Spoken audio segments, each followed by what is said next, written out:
Welcome to Rome Total War. Again. I was hoping this series would encourage French YouTubers to respond with their own videos, but they've all run away.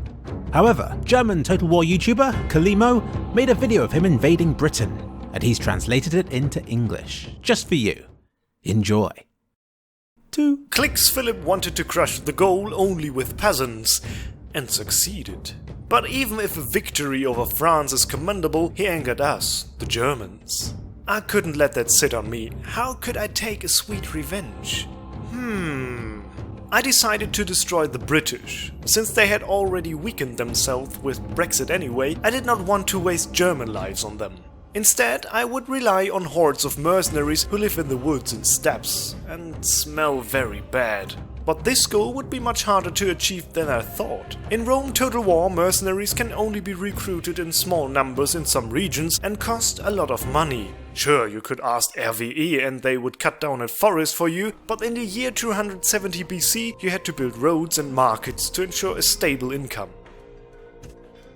In addition, the local mercenaries were quickly harvested, so the family was forced to march all over the area.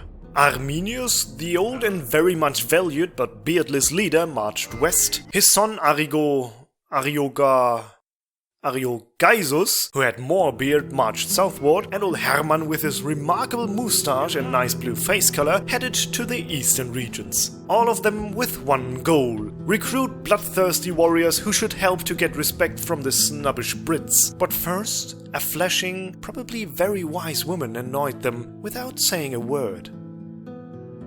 Until she disappeared mysteriously. As if she were a messenger, a disaster came over us. The Honorable Arminius died before he had seen the British border. Some would blame his age or the strain of his mission, though it was obvious that he displeased the gods. It was a shameful misdeed not to wear facial hair, so he was killed by nothing less than the wrath of the gods.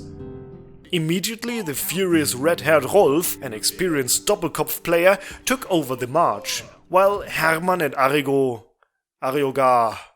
Ariogaisus moved further on their paths.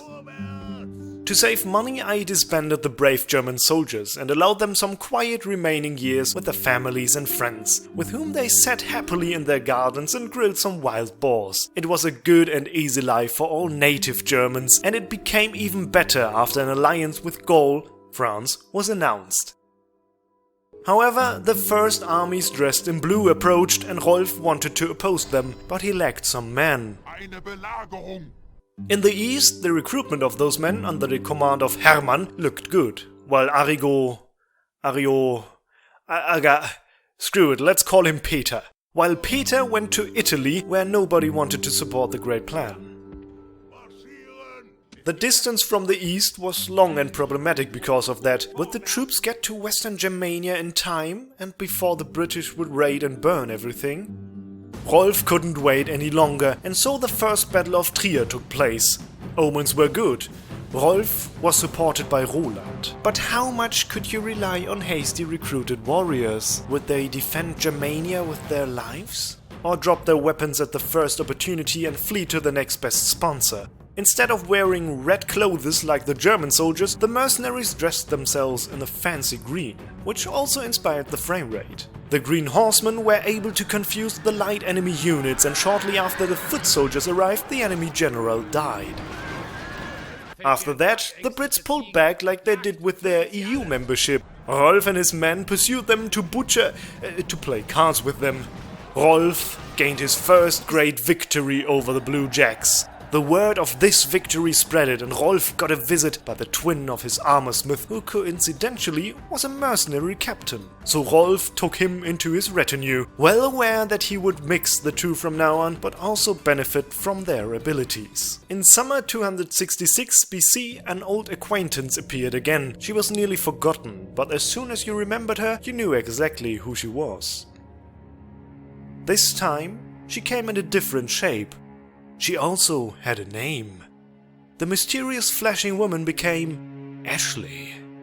Who was this woman? Why did she travel the far way from Canada to Germany? Did she want to warn Rolf and his brothers?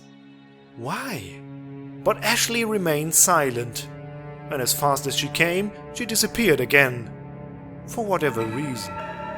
It was no problem, she distracted only from the important things. Trier was again targeted by the Blue Trousers, and this time Rolf saw himself confronted with an army nearly 1,000 men larger than his. In addition, he wasn't supported any longer by Roland, but by Civilis. However, the greater the enemies, the greater was Rolf's motivation to destroy, to invite them to a game of cards. In the same hilly ground where Rolf already won big, a splitted army awaited him. Like a clever commander, who he of course was, Rolf crushed the little one first and then headed towards the bigger one, which had dangerous chariots in it. But Rolf was not afraid. Sometimes he was afraid of his sister-in-law, which got even more facial hair than Rolf himself. But that doesn't matter. It didn't take long until these pigs ran away and their chariots went to the junkyard. Only one thing, however, surprised Rolf. As he followed the fleeing cowards, it felt like something supernatural held him back. Like the war god wanted to say to him, Rolf, I urge you to reconsider. Just this once, you should show mercy and let some of them live so that they can spread stories of how cruel you are. They'll learn that they should never confront you, for you always have an ace up your sleeve. So he stayed still, which nevertheless blessed him with his second great victory. Soon after that, Peter came back from his trip to Italy with only one unit of mercenaries and some olives in his baggage. He came to Rolf and took over the command because he was the leader. Rolf wasn't excited, but he swallowed his grief because there were more important things to deal with. Behind my back, Britannia and Gaul forged an alliance, and because of that, the French broke their alliance with us. Slowly I realized why you could hate them. Now, Peter was allowed to fight his first battle with Rolf at his side and thousands of men under his banner, which gained an easy victory. And a second one shortly after. Peter and Rolf were able to march towards the first British settlement on the continent to besiege it. But the Blues did not like that idea. First of all, the very blue Belenos, who was not only called that because of his face color. Even though his men wore no tops in winter and tinkled with their shields, they were overrun. Samarobriva was ours. At this time, Hermann came back from the eastern regions to the western front. Young Siegfried took over his job. With blonde hair and blue eyes, he was the perfect candidate for the east. Ambitious as he was, he recruited his first horsemen at the age of 19, as early as nobody ever before. His whole life was still in front of him, and he never saw a battle. Different to Peter and Rolf, who, after the siege of a French settlement, had to deal with its angry leader and his remarkable bigger army. Peter and Rolf won, but the casualties were high. Rolf lost some of the best soldiers of his bodyguard, and the other troops were also heavily damaged. Almost at the same time, but far more to the east, young Siegfried was attacked and immediately proved himself as a worthy warrior. That's why Dacia made an offer you could not refuse. Hermann's son also wanted some fame by the conquest of Bordesholm, but he died during the first charge. Hermann couldn't deal with this loss and threw himself into a confusing forest battle and met his maker as well. May they rest in peace. Ships were built to finally reach the other side of the channel, and instead of going for Londinium, Peter and Rolf went further into the backcountry and conquered it with ease, because the local general went for a ride. Only the gates resisted against the brave mercenaries. What strange people are these Brits? While the penultimate city was besieged, some reinforcements wanted to cross the channel, but were ambushed by a pirate fleet. A quick game of tennis later, our German ships were torn to shreds and the mercenary reinforcements drowned.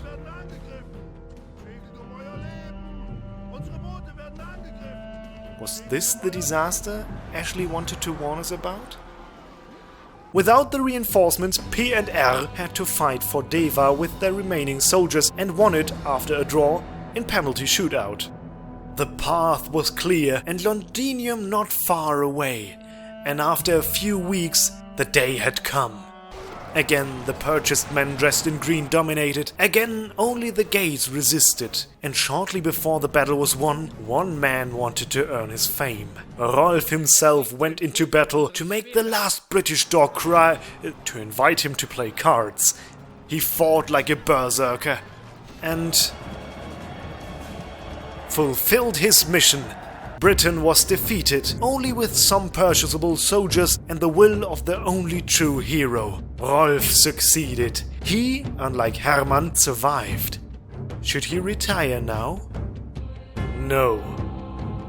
Rolf wanted more. Thanks again to Kalimo for taking the time to translate this video. Check out his channel here for more Total War content. Rolf's journey isn't over just yet.